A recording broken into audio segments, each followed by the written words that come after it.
Greetings, Indian Lane. I'm Dr. Sitkowski and I teach 5th grade at Indian Lane Elementary School. And I'm reading to you a book today called Mr. S by Monica Arnaldo. Mr. S. The kids in room 2B could tell something was wrong. Even though it was their very first time at school, they had the sense that something was missing. Where's the teacher? Someone whispered.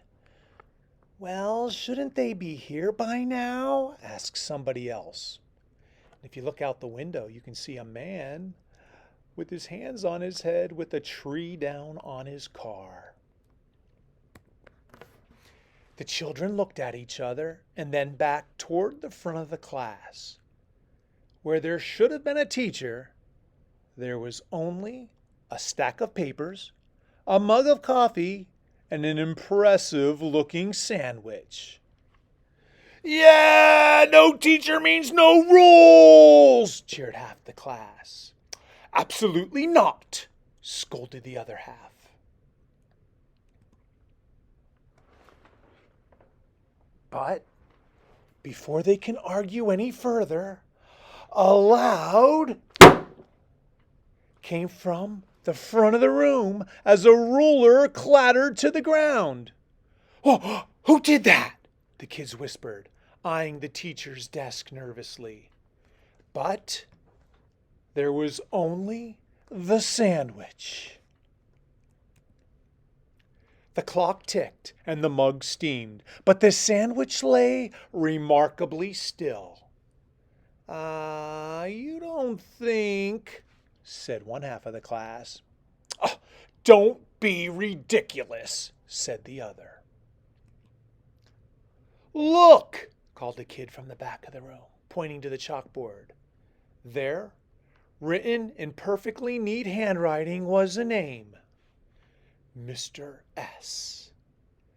As one, the children murmured, "Mr. Sandwich."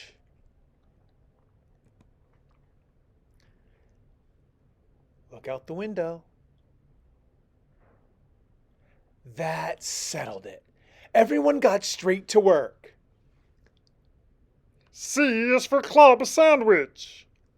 D is for double-decker. And they moved swiftly through the day's lessons.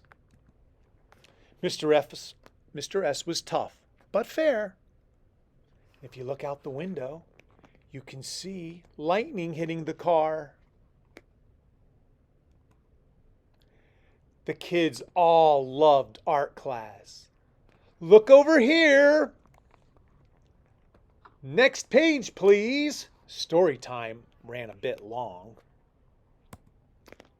Music class was especially unconventional.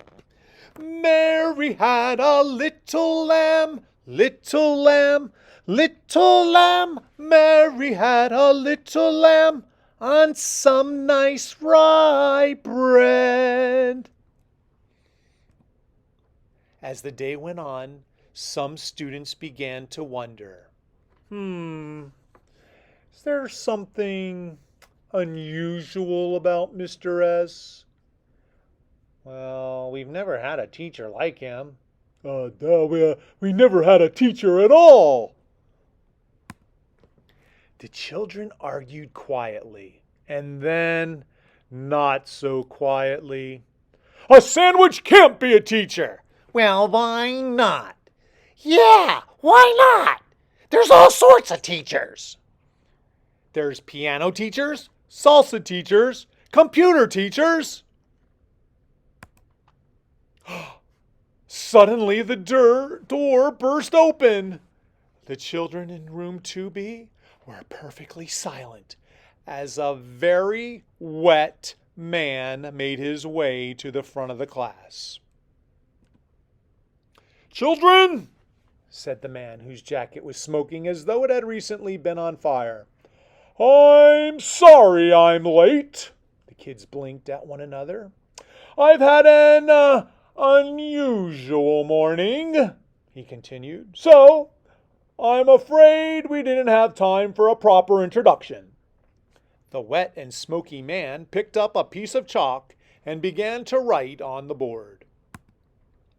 The children's eyes darted back and forth between the two figures at the front of the class. "I'm Mr. Spencer, your principal. And I see you've already met your teacher, Mr. S. So keep up the great work, everyone, and I can tell this is a special group."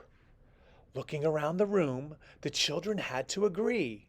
"We never doubted you, Mr. Sandwich," said half the class. Well, maybe just for a minute, said the other half. Mr. S was as composed as ever. "That's quite all right, children, but actually, my name isn't Mr. Sandwich.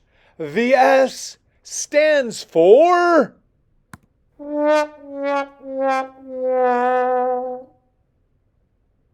I hope you enjoyed this book. Remember, watch both books before you vote and only vote for one book. Vote once each round. This is the one.